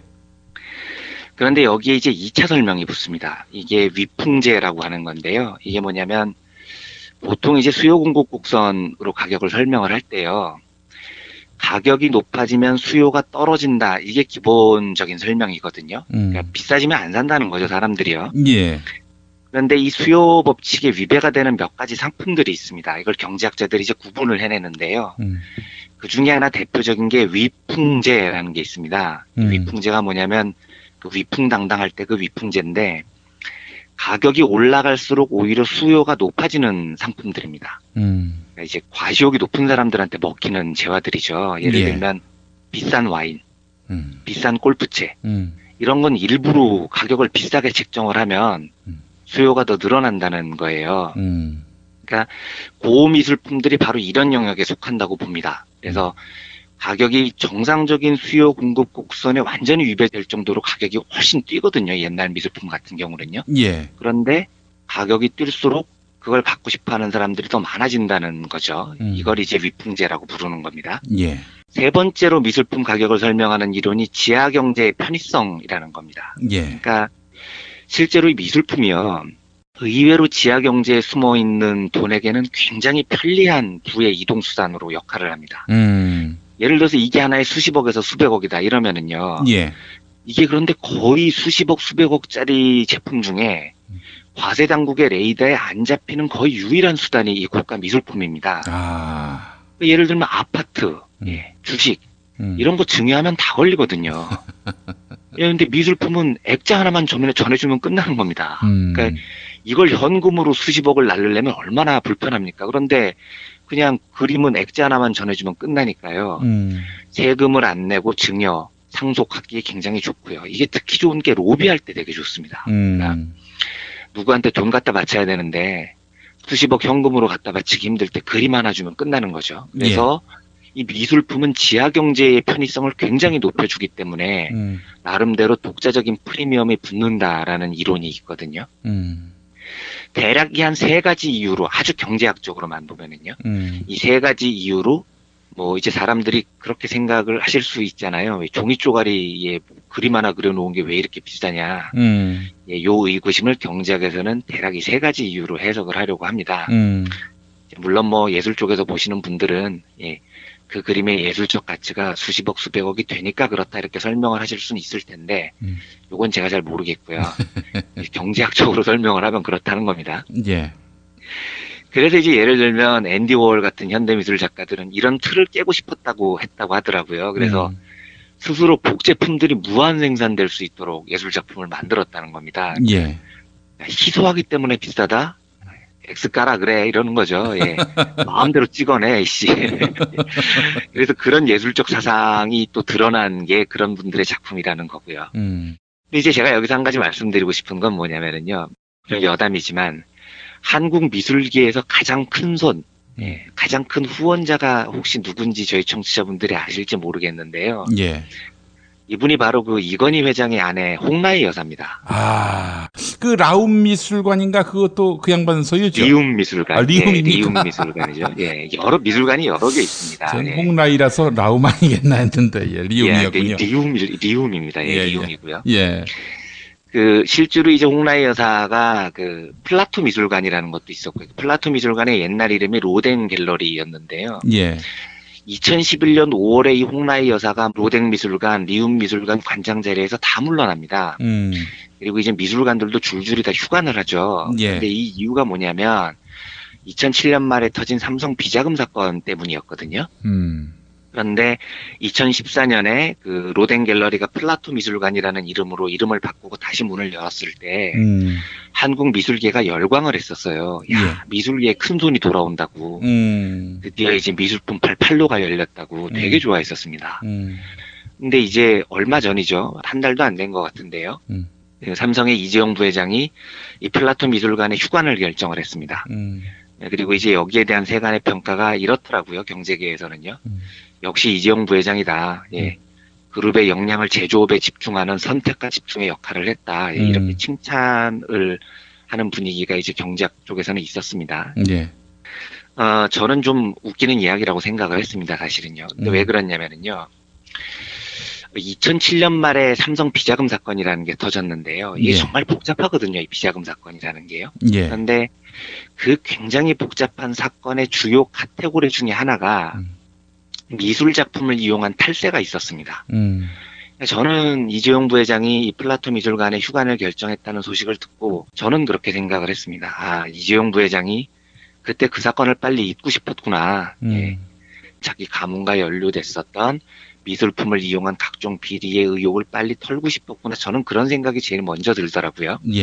요즘 이제 이야기가 많이 나오는 리히텐슈타인이라는 유명한 작가요. 저도 잘 모르는데요. 이 리히텐슈타인의 작가 중에 행복한 눈물이라는 작품이 있습니다. 이름은 들어봤습니다. 그렇죠. 이름을 들어보셨죠. 이게 왜 작품도 본 것 같아요. 그러니까 이 그림으로는 종종 이렇게 보여지는데 이게 왜 좀 시사에 관심 있는 분들이 이 작품을 들으면 다 아시냐면 이게 삼성 그룹이 비자금으로 사고 팔았다는 의혹이 들었었던 핵심 작품이었거든요. 맞습니다. 이게 작품 하나에 80억 원짜리였었어요. 그런데 삼성그룹이 이 비자금 사건 때 리히텐슈타인의 행복한 눈물을 비자금으로 사서 요걸 팔아가지고 또 비자금을 형성을 했다는 의혹이 굉장히 강하게 제기가 됐었습니다. 예. 그래서 결국은 특별검사팀이 그 홍라희 여사도 특검의 조사를 받기도 했고요. 특별검사팀이 에버랜드의 삼성 그 미술관 창고를 털어서 미술 작품들 막 100몇십 개를 줄줄이 들고 나오는 장면이 뉴스에도 나오고 했죠. 예. 그래서 그때 이제 가장 이슈가 뭐냐면 이 행복한 눈물이 과연 삼성을 거쳐갔느냐. 이게 또 하나가 있었거든요. 그 행복한 눈물 말고 프랭크 스텔라라는 사람의 작품인 베들레헴 병원. 요거는 행복한 눈물보다 더 비쌉니다. 예. 그때 90억 원 정도 됐었거든요. 이것도 이제 홍라희 관장이 홍송원이라는 그 서미 갤러리 대표를 통해서 비자금으로 구입을 해서 어디로 유통했다라는 게 의혹의 핵심이었었어요. 예. 그리고 이 의혹을 제기를 했던 사람이 김용철 변호사였고요. 김용철 변호사는 비자금으로 구입한 미술 작품 리스트까지 다 공개를 했습니다. 예. 그리고 이재용 부회장이 이 미술 작품들을 다 일일이 검수까지 했다고 폭로까지 했었어요. 그런데 압수수색까지 펼치고 특별검사가 1년 동안 조사를 했는데 그 조사 결론이 뭐였냐면 대부분 미술품을 이건희 일가의 개인 재산으로 구입을 했고 비자금으로 산 거는 밝혀지지 않았다. 무혐의 이렇게 발표를 했습니다. 예. 그런데 그 발표를 보다 보면 황당한 게 특검 발표 내용에 보면 삼성그룹 임원 9명이 차명 계좌를 갖고 있었어요. 예. 그리고 이 9명 명의의 차명 계좌에서 서미 갤러리, 그러니까 아까 그 말씀드렸던 홍송원이라는 분, 유명한 분이거든요. 예. 홍송원이라는 분이 해외 경매장에서 800만 달러의 베들레헴 병원 행복한 눈물을 구입한 바로 그 사람이 홍송원이라는 사람인데 이 서미 갤러리한테 140억 원가량이 흘러들어간 걸 밝혀냅니다. 차명 계좌에서요. 예. 그런데 여기에 대해서는 그냥 유야무야하고 덮어버린다고요. 특별검사가요. 특검 결론이 황당했었던 거죠. 근데 이 특히 웃겼었던 건 이 홍송원이라는 분이요. 이게 고가 미술품 매매 전문 브로커. 별명이 뭐였냐면 재벌가의 화상이었거든요. 예. 이분이 얼마나 유명한 분이냐면은요. 무슨 재벌가에서 그 미술품 비리 나올 때마다 검찰에 끌려나가는 분입니다. 예. 실제로 2011년에는 오리온 그룹 횡령 배임 사건 때 이 비자금을 그림으로 세탁을 하거든요. 예. 근데 여기에 개입된 혐의로 실제로 징역 2년 6개월형을 선고를 받아요. 또 2014년에는 동양그룹 임원들이 그 소유 미술품 빼돌린 혐의로 징역 7년을 구형을 받았고요. 유명한 사건이죠. 그 한상률 전 국세청장 그림 로비 사건. 예. 저축은행 비리 사건. 홍원식 남양유업 회장의 증여세 탈루 사건. 예. 이런 사건이 있을 때마다 이 홍송원이라는 분이 검찰의 조사를 받습니다. 예. 그러니까 재벌가의 화상이라는 별칭이 괜히 붙은 게 아니죠. 그래서 특검이 홍송원이라는 분을 불러가지고 도대체 이 행복한 눈물이 어디로 간 거냐 하고 조사를 했더니 홍송원이라는 분이 끝내 입을 다뭅니다. 예. 삼성으로 거쳐갔는지 누구한테 자기가 팔았는지 아무 말도 하지 않아요. 예. 그랬더니 특검이 어떻게 결론을 내리냐면 행복한 눈물이 어디 있는지는 잘 모르겠는데 홍송원 씨 개인 소유의 것으로 결론을 짓는다. 이렇게 결론을 내려버립니다. 예. 이 홍송원이라는 사람이 화상인데요. 그림을 사서 재벌들한테 팔고 이렇게 파는 브로커인데 80억 원짜리 그림이 홍송원 씨 개인 소유다? 말도 안 되는 소리인 거거든요. 네. 근데 어쨌든 특검은 그렇게 해서 이걸 덮어버립니다. 그러니까 지금 사실은 많은 사람들이 비자금 사건을 잊었지만 기억이 남는 장면이 있습니다. 특별검사가 에버랜드 미술품 보관 창고를 막 습격을 하는 겁니다. 그래서 에버랜드 미술품 보관 창고에서 막 수십 점을 막 끌어내리는 그 장면은 많은 분들이 기억을 하고 계시거든요. 예. 사실 저는 그때 그것도 황당했었어요. 예. 개인적으로 만약에 산 게 특별검사 말대로 저게 이건희 일가가 개인적으로 샀다면 그걸 왜 에버랜드에 보관을 하냐고요. 에버랜드는 엄연한 법인인데. 예. 그것도 웃기지 않습니까? 예. 하여튼 그 말도 안 되는 그 사건이 장면 때문에 국민들 머릿속에 많이 남아 있습니다. 그러니까 이제 이재용 부회장이 뭐 아버지가 사경을 헤매는 이 시점에서 마치 그룹 역량을 결집한다는 명목으로 미술에 관심이 없는 척 플라톤 미술관을 닫는다 이렇게 발표를 해도요. 저는 삼성이 남긴 미술품 거래 의혹은 아직 여전히 완결이 아니라고 생각을 합니다.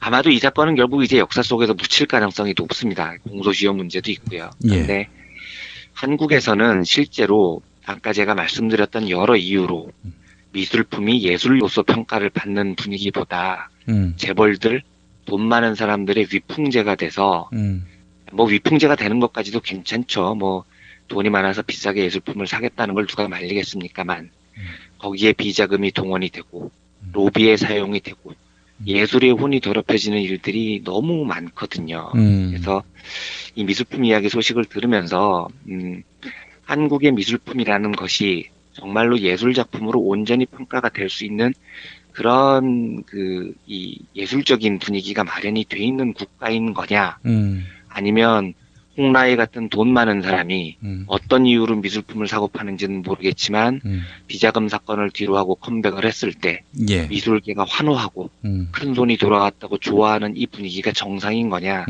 저는 진지하게 묻지 않을 수 없고요. 어쨌든 한국에서의 이 미술품이라는 것이 재벌들의 어떤 위풍제 역할을 하고 있는 모습이 굉장히 슬퍼서 어쨌든 뭐 경제학적인 의미에서 미술품 소식을 먼저 하나 전해드렸습니다. 예. 아, 참. 이 오래 묵힐수록 돈이 되는. 네. 이 오래 갈수록 돈이 안 되는 게 있는가 하면은 뭐 시간이 갈수록 감가상각이 없고 도리어 이제 가치가 더해지는 가치가 거. 더 붙는. 네. 네, 이게 바로 미술품인데. 네. 미술품의 경제학 오늘 아주 유익했습니다. 예. 예, 감사합니다. 자, 다음 이야기 또 해보겠습니다.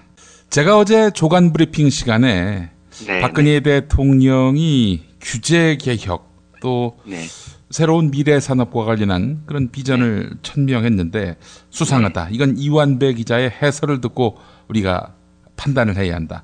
이런 말씀을 드렸습니다. 아, 제가 그 조간 브리핑을 반 정도 듣다가 지금 다 못 들었는데 그런 말씀을 하셨었군요. 그렇습니다. 빨리 들어보겠습니다. 예.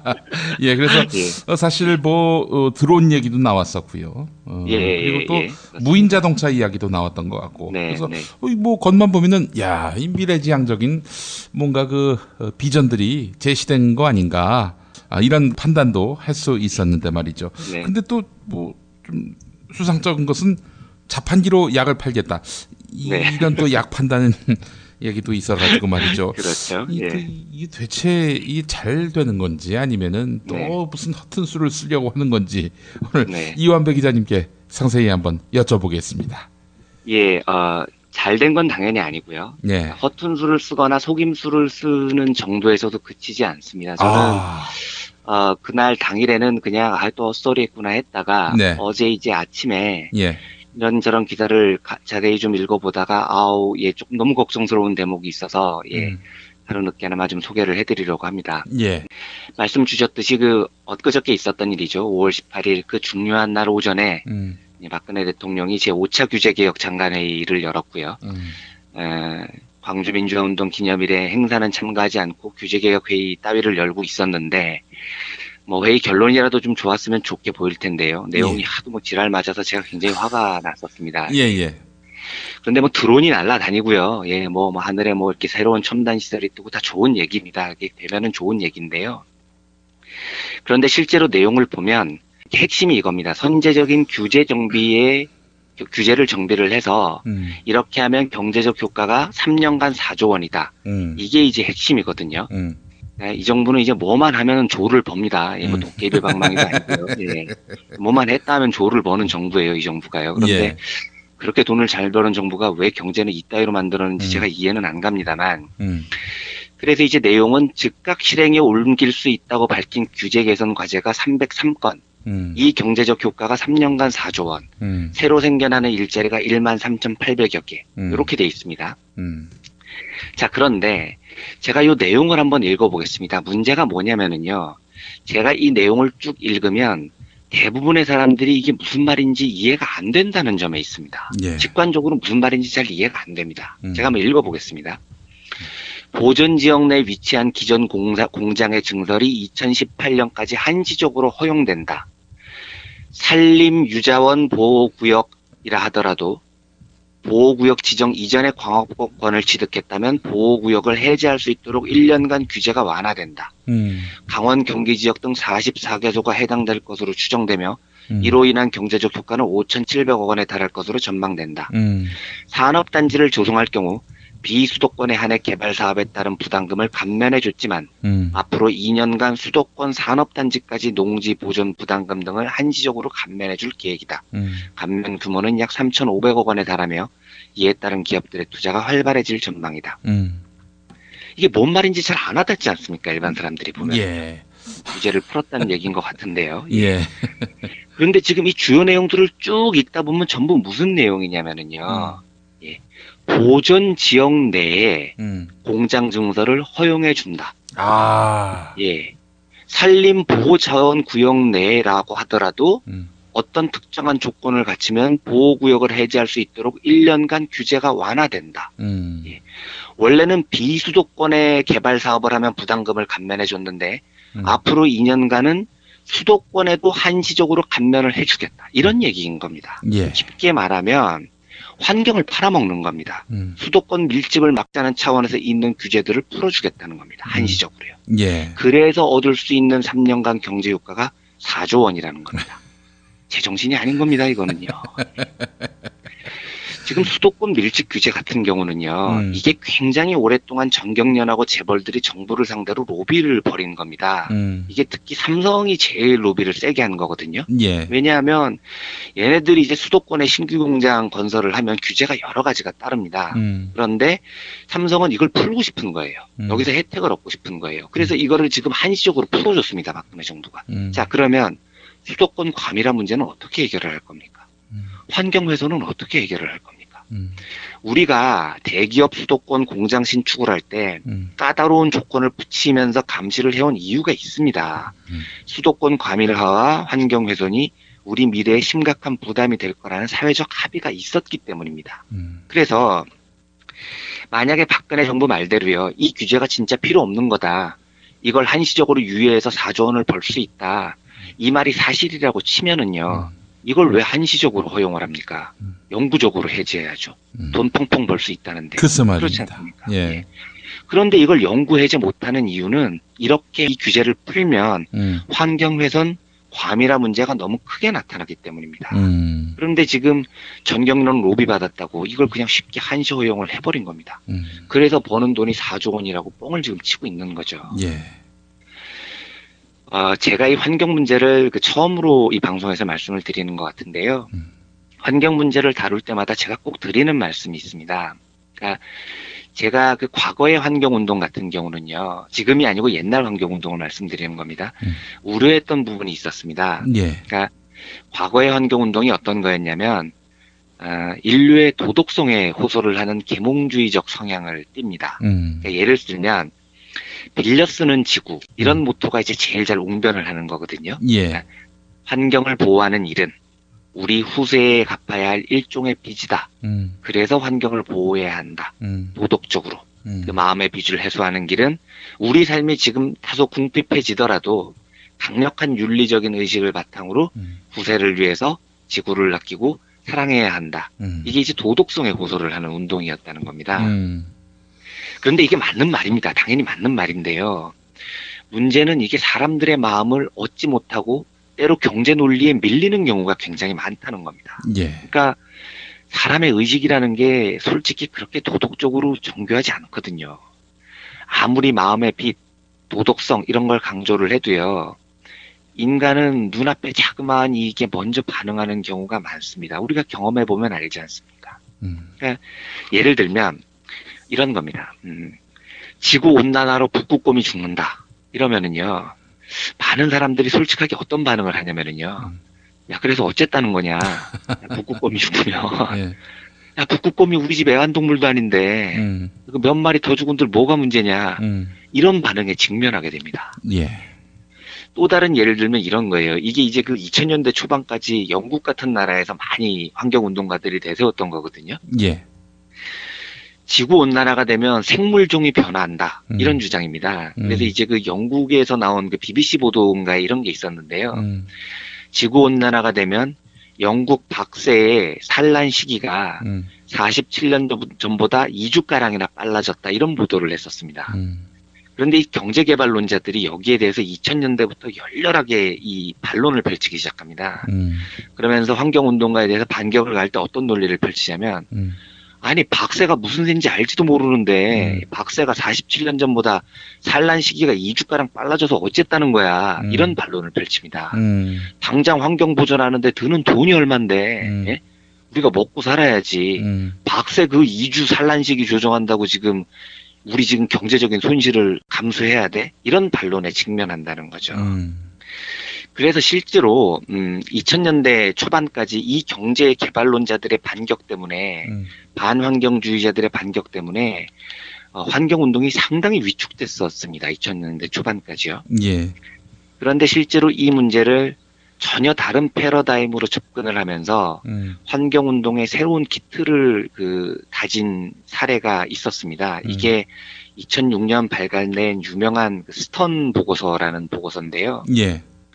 이 보고서의 요지는 뭐냐면, 야, 환경 좀 훼손해도 당장 먹고 살아야 될 것 아니냐, 이런 논지에 대한 반론이었습니다. 예. 그러니까 사실은 요 앞에 논지가요, 이명박 정부부터 박근혜 정부가 펼치는 논지하고도 똑같은 거거든요. 예. 환경 좀 훼손하면 어때? 먹고 살아야지. 지금 박근혜 정부가 엊그저께 발표한 내용도 그겁니다. 규제 좀 풀어서 유예해서 수도권 과밀화하고 환경 좀 훼손해도 아우 이거 좀 하면 어때? 당장 돈 4조 원 버는데 이 주장인 거였거든요. 예. 근데 이 스턴 보고서를 만든 사람이 누구였냐면 이게 2005년에 영국 재무부가 과연 그러냐?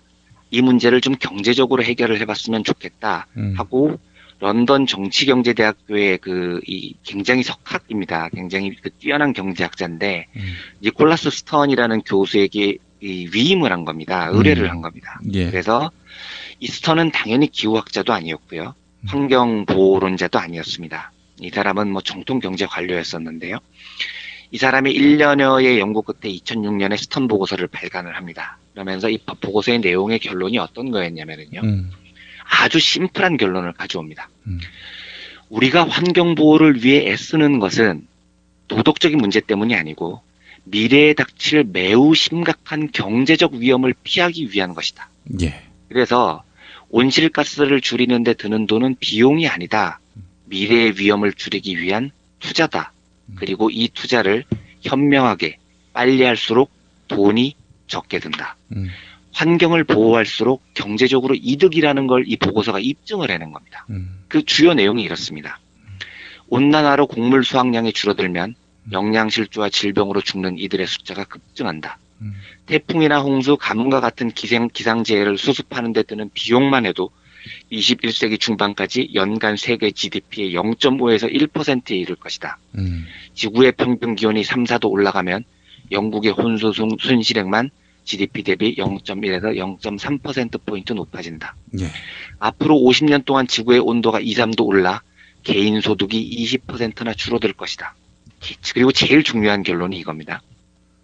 지금 GDP의 1%를 들여 환경을 보존하면 나중에 발생할 수 있는 GDP 5에서 10%의 손실을 예방할 수 있다. 그러니까 거꾸로 얘기를 하면 지금 환경을 보존하지 않아서 GDP 1%의 이익을 얻으면 나중에 그 5배에서 10배의 손실이 생긴다는 게 스턴의 이야기입니다. 예. 경제학적으로 분석을 한 거죠. 자, 그러면 스턴의 얘기를 그대로 옮겨서 박근혜 정부가 규제개혁회의에 나왔었던 결론을 적용을 해보겠습니다. 지금 수도권 과밀화 풀고 환경보호지역에 공장 짓고 이렇게 해서 4조 원의 경제적 효과를 얻는다는 게 사실이라고 치자고요. 예, 저는 믿지 않지만요. 예. 4조 원의 이익을 얻었다. 스턴 보고서의 연구 내용을 그대로 적용을 하면 그렇게 해서 환경 훼손으로 인른 경제적 손실은 5에서 10배입니다. 나중에 우리의 후손들은 20년, 30년 이내에 20조 원에서 40조 원을 물어야 합니다. 이 정교한 연구 결과에 따르면은요. 그러니까 지금 박근혜 정부가 하자고 하는 건 뭐냐면 20년, 30년 뒤에 물어야 될 20조 원에서 40조 원의 손실을 감수하고서라도 나는 재벌들의 이해관계를 대변해 줘야 되겠다는 탁짓을 지금 하고 있는 겁니다.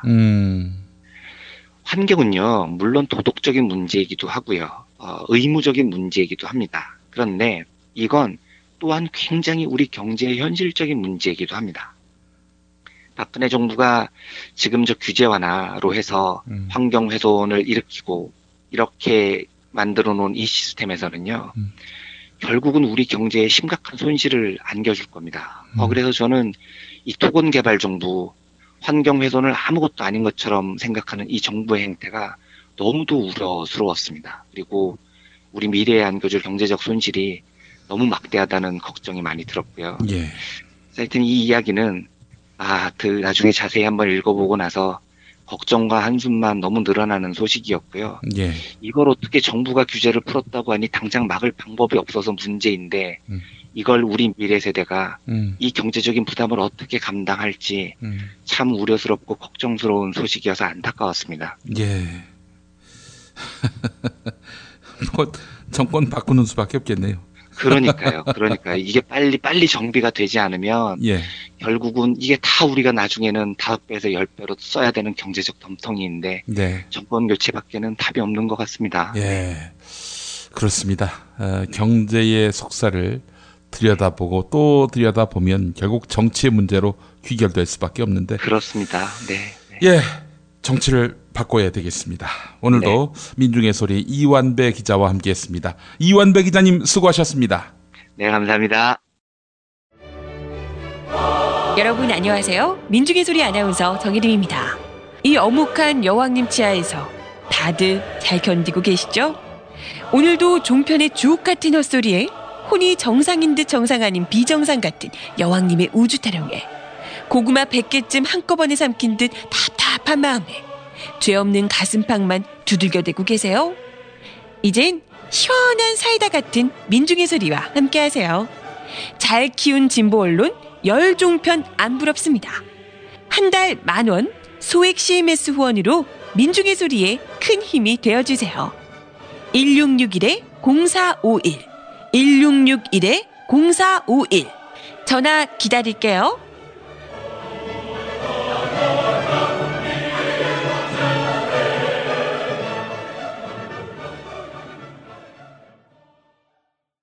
여보, 좋은 꽃 배달 추천 좀 해봐. 회사에서 보내려고?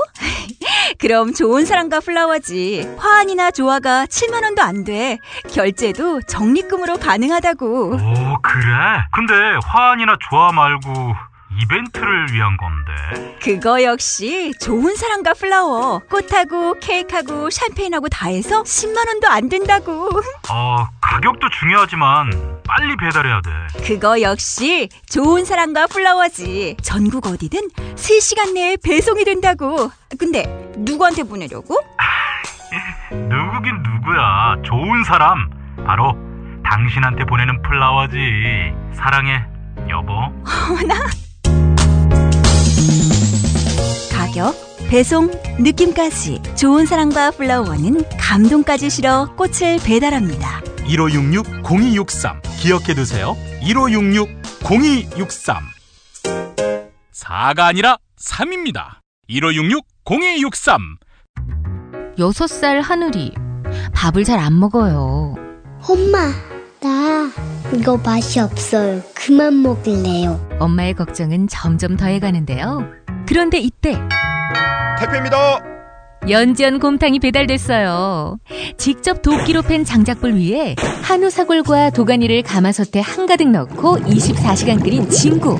연지연 곰탕이 하늘이 입에 들어가는 순간 맛있다. 엄마 한 그릇 더 주세요. 하늘이의 밥도둑 연지연 곰탕. 조미료 같은 첨가물이 전혀 들어가지 않아 엄마의 기쁨은 더하답니다. 연지연 곰탕은 강화군에서 김포시 방향으로 강화대교 건너자마자 있습니다. 포장 판매는 한 팩 800g에 7,000원, 7팩 이상 무료 배송합니다. 주문 전화는 010-7252-1114, 010-7252-1114.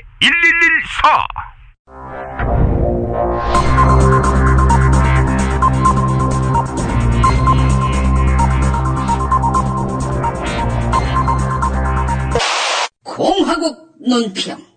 자기 빛은 다 신하라고 생각하는 박근혜 동지께서는 삼부 요인이랍시고 자기를 내내 불편하게 했던 국회의장 정의화에 대한 강도 높은 국가적 중대 조치를 취하실 계획을 표명하시고 구체적인 공격 방침을 제시하시었다. 경애하는 박근혜 동지의 단호한 결심은 박동지의 영혼이자 소망인 노동개혁법을 유일하게 통과시킬 수 있는 19대 국회에서 직권상정은커녕 그 법안을 모조리 묵사발로 만들어버리는 바람에 박동지를 수렁으로 몰고 간 정의화에 대한 강력한 응징의 의지다. 정의화는 또한 모든 사안에 대해 청문회가 가능하도록 하는 법안을 통과시켜서 국회를 야당의 푸닥거리의 장으로 만들었으니 박동지에 대한 체질적인 거부감과 적개심을 노골적으로 드러낸 바 추호도 용납할 수 없는 포항무도한 도발 행위를 자행했다. 정의화는 이미 황후열을 누르고 19대 후반기 국회의장이 될 때부터 박동지에 대한 티꺼운 태도로 일관했다. 여당 원내 지도부가 찾아가서 박동지가 나라를 살리겠다며 내건 법안을 직권상정해달라고 간청에 간청을 거듭했지만 그거 봐라, 왜 국회 선진화법을 만들어서 이궁상 저 닥짓을 하느냐며 비웃었다. 그리고 노동개혁 등 각종 개혁 법안의 국회 통과를 야당 출신 국회의장인 양 씹어버렸다.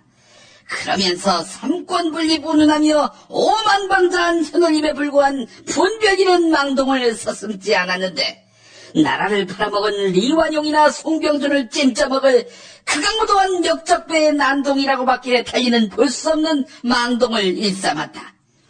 정의화는 이제 더 이상 설 자리가 없으며 박동지를 참을 수 없이 모독하고 우롱하는 행동에 대한 천추의 한이들 참혹하고 참담한 대가를 감수해야 할 것이다.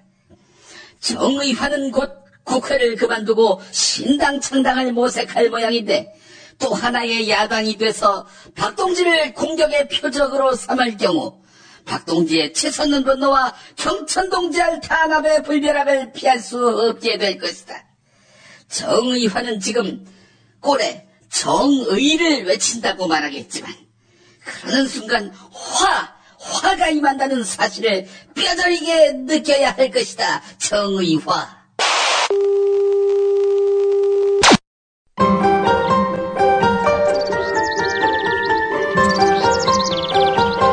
오늘의 날씨. 어제 경기 일부 지역에 올해 첫 폭염주의보가 내려졌습니다. 경기도 광주 퇴촌면의 경우 한낮에 무려 34.1도를 기록했는데요. 그래서 기록적이라는 말이 나오고 있습니다.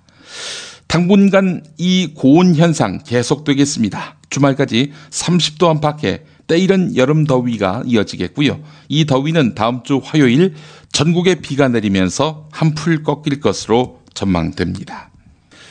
오늘 김용민의 뉴스 매거진은 역사학자 전우용 선생의 트위터 모처럼 소개하겠습니다. 국가보훈처장이 항명한 것이라면 당장 해임하거나 즉각 경고하는 것이 명령권자의 권리이자 책임입니다.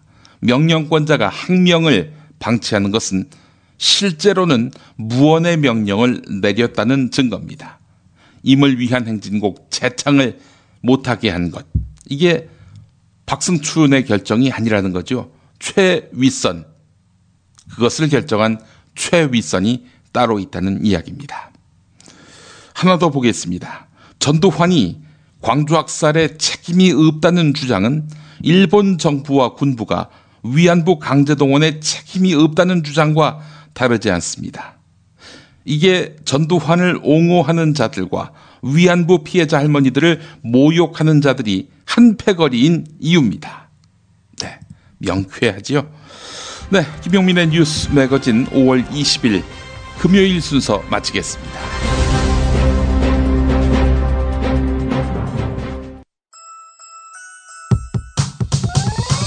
이번 방송 괜찮았나요?